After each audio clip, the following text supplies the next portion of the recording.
Bismillahirrahmanirrahim. Assalamualaikum warahmatullahi wabarakatuh. Masih bersama karduk.com.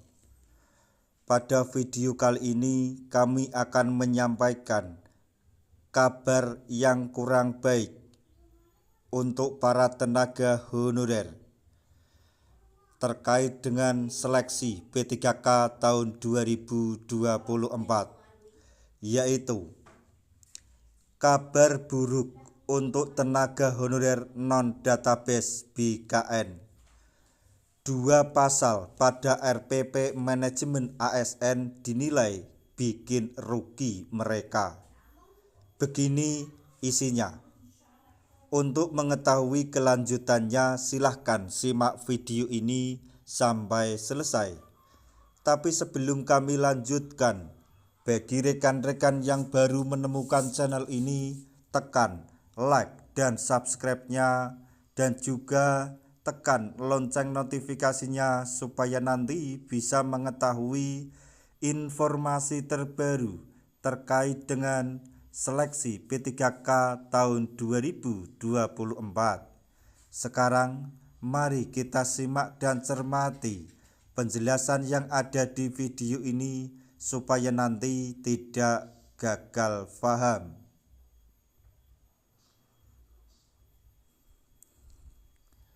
Sesuai penjelasan Komisi 2 DPR RI dalam melakukan penataan honorer, rancangan peraturan pemerintah atau RPP manajemen ASN akan segera disahkan oleh pemerintah.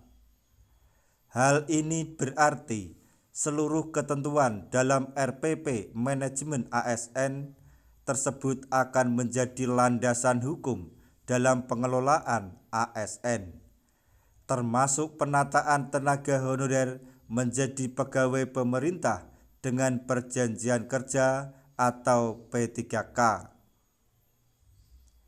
Namun, terdapat kabar kurang menyenangkan bagi tenaga honorer terkait aturan baru dalam RPP manajemen ASN ini.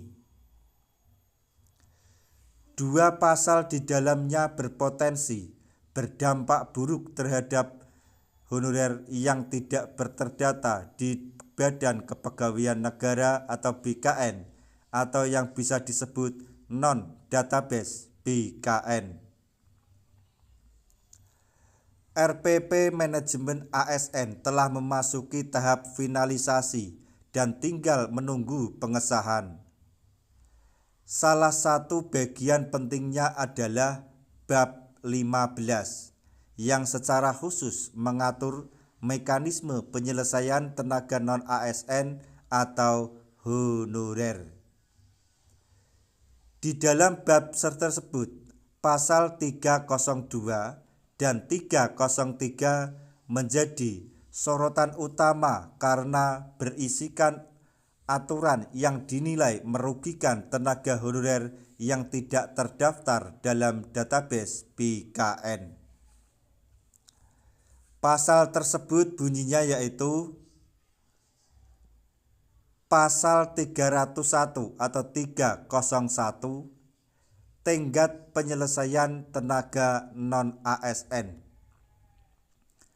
Pasal 301 menyebutkan bahwa seluruh penataan tenaga non-ASN harus diselesaikan paling lambat Desember 2024.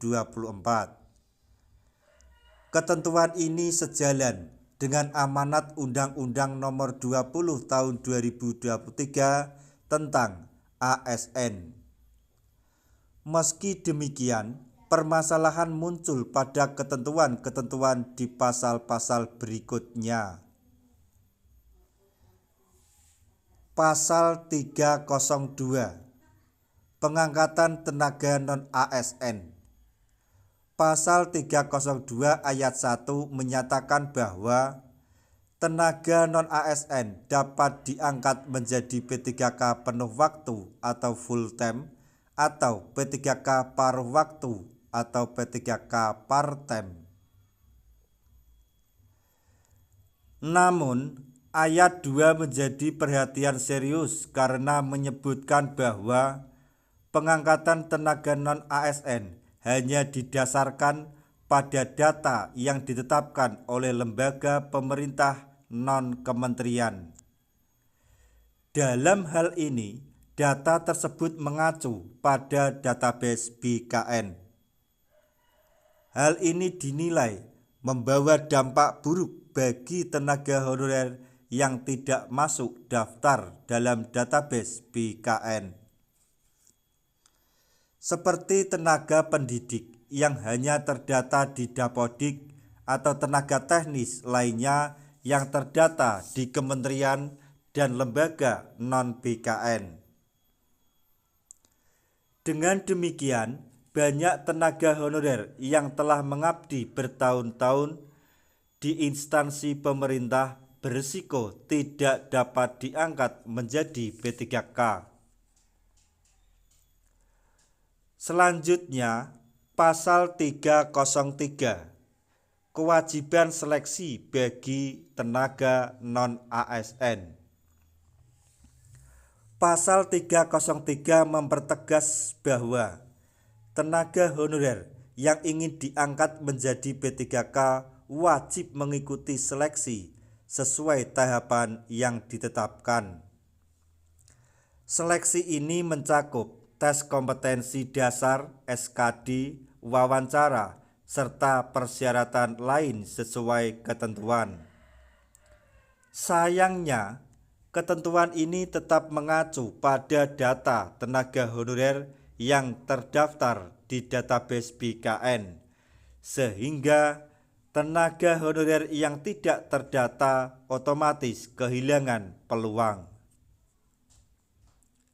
Selain itu, ayat 3 pasal ini menyatakan bahwa tenaga honorer yang tidak mendapatkan formasi P3K penuh waktu masih dapat diusulkan menjadi P3K paruh waktu. Namun, usulan tersebut bergantung pada keputusan instansi pemerintah daerah seperti bupati, wali kota, atau gubernur. Hal tersebut dinilai menimbulkan ketidakpastian bagi tenaga honorer karena kata dapat, sekali lagi kata dapat, dalam aturan tersebut tidak memberikan jaminan atau tidak memberikan kepastian yang jelas. Selanjutnya, mengenai kritik terhadap RPP manajemen ASN. Ketentuan dalam pasal 302 dan 303 menuai banyak kritik karena dianggap tidak mencakup seluruh tenaga honorer, terutama mereka yang tidak terdata di database BKN. Banyak pihak mengusulkan agar tenaga non-ASN atau honorer yang aktif bekerja di instansi pemerintah tetap dipertimbangkan untuk diangkat menjadi P3K meskipun tidak terdaftar di database BKN. Ketentuan lain dalam RPP ini juga dinilai kurang mendukung keberlanjutan tenaga honorer yang telah lama mengabdi. Misalnya, ketentuan yang mengatur bahwa tenaga honorer yang tidak lulus seleksi P3K penuh waktu hanya dapat, sekali lagi hanya dapat diusulkan menjadi P3K paruh waktu. Pengumuman kata dapat di sini dianggap terlalu lemah karena tidak memberikan kepastian hukum bagi nasib tenaga honorer. Nah, itu tadi informasi yang dapat kami sampaikan, informasi terbaru terkait dengan seleksi P3K tahun 2024, yaitu kabar buruk untuk tenaga honorer non-database BKN. 2 pasal pada RPP manajemen ASN dinilai bikin rugi mereka.